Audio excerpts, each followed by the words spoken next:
When Oliver Plunkett was tried, it was exemplary of the colonisation of Ireland, the growing fears of further Irish rebellion, and the religious divisions that continue to be relevant to this day. This month we celebrate the quadracentenary, or 400th year anniversary of his birth, and we take a look at the legacy, canonisation and commemoration of Ireland's patron saint of peace. My name is Nicole Malone, and welcome to my series where I discuss Irish history and the ways we remember it. We'll begin by examining the circumstances that led to Plunkett's arrest and eventual execution, before looking at the process of becoming an officially recognised saint in the Catholic Church, and finally how St. Oliver Plunkett is remembered today and the events that have taken place this year to mark this significant anniversary.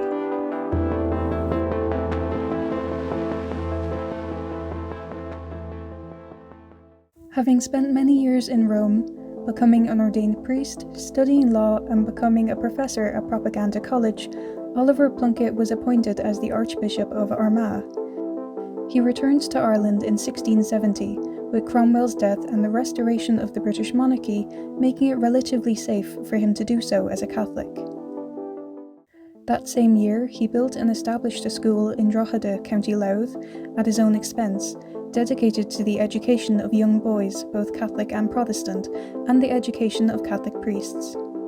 This was the first integrated school to exist in Ireland. However, this would not last for long, and Plunkett's noble ambition to provide an education for young Catholics would only contribute to the sealing of his fate. The school was ultimately demolished just 3 short years after being built, and this was due to Plunkett's opposition to the Test Act of 1673. A piece of legislation passed by the English Parliament, the Test Act was suitably named as a test of faith and loyalty to the English monarchy. Individuals holding civil or military positions were required to pledge an oath of supremacy and allegiance to the Crown, and to officially oppose belief in transubstantiation, which is the belief that through the blessing of bread and wine by a priest, they transform into the actual body and blood of Christ. This obligation to declare against transubstantiation was specifically enforced as a rejection of Catholic doctrine. The Test Act of 1673 had been fueled by King Charles II's declaration of indulgence the year previous, which was an attempt at allowing Catholics to practice their faith without fear of persecution. However, this would only result in further Anglican opposition and Catholic persecution. 1674 saw Plunkett report to Rome that over 400 Catholics in his diocese had starved to death, and he discouraged the appointment of additional Catholic bishops to Ireland for fear of their safety.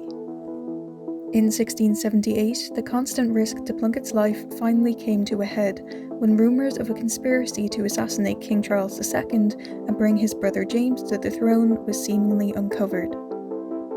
The Popish plot, as it has become known, was entirely fabricated by Titus Oates, an Anglican priest who had converted to Catholicism dishonestly, his motivation being to dismantle the Catholic Church from the inside out. Oliver Plunkett was implemented in the fictional plot and was eventually arrested in 1679. The importance placed on Oliver Plunkett's persecution, to the point of moving the trial to London when the initial trial in Dundalk was unsuccessful, was motivated by the huge significance of religion and salvation in English society at the time, when, as described by John Marshall, religious passions often ran high, manifesting in many forms of violence between Anglicans and nonconformists, and where Whigs saw it as vital to unite otherwise divided Protestants, and argued for the toleration of Protestant nonconformists by emphasising their shared hostility to Catholics.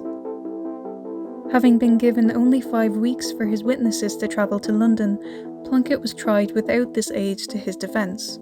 While pleading not guilty on the basis that his apparent treachery could not and should not be tried in England with an English jury, Plunkett was sentenced on the 15th of June 1681, proceeding without delay despite the fact that by this time his witnesses had managed to reach Coventry. Plunkett was sentenced to death for high treason and was publicly hung, drawn and quartered on the 1st of July that year. As inconsistencies were discovered in Titus Oates' narrative, he was fined £100,000 in 1684, equivalent to approximately £11 million today. He was later convicted of perjury in 1685 when King James II came to power, and imprisoned until the rise of King William III. He died as an obscure figure, responsible for the deaths of over 20 innocent Catholic men.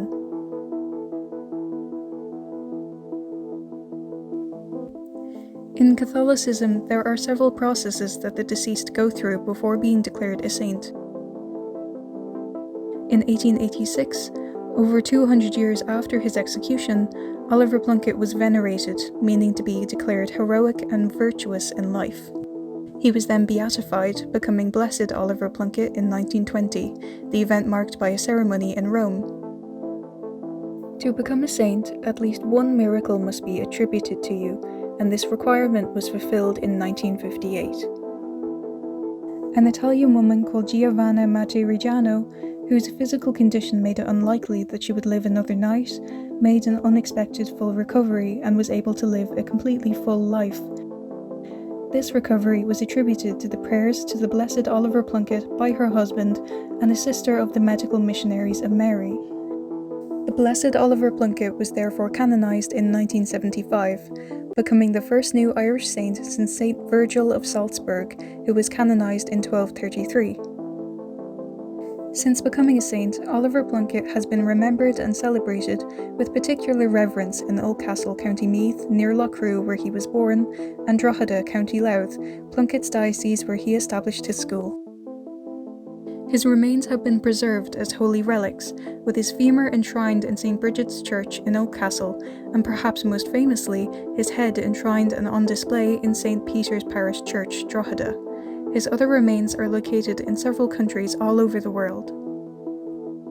With 2025 being the 400th anniversary of Oliver Plunket's birth, as well as being the 50th anniversary of his canonisation, there have been several commemorative events to mark these milestones. The relic displayed in Oldcastle has been enshrined in a new reliquary, and events dedicated to the memory of St. Oliver Plunket have taken place across Meath, Louth and elsewhere, such as special masses, exhibitions, historic tours, and a particularly poignant annual procession within Drogheda to the relic in St. Peter's. Anniversaries such as this help to bring history, which at times can feel so detached from our contemporary world, closer to us.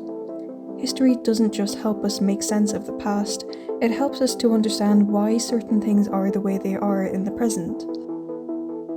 I hope that you've enjoyed listening to this episode as much as I enjoyed making it, and I'll be back next time with more commemorative Irish history.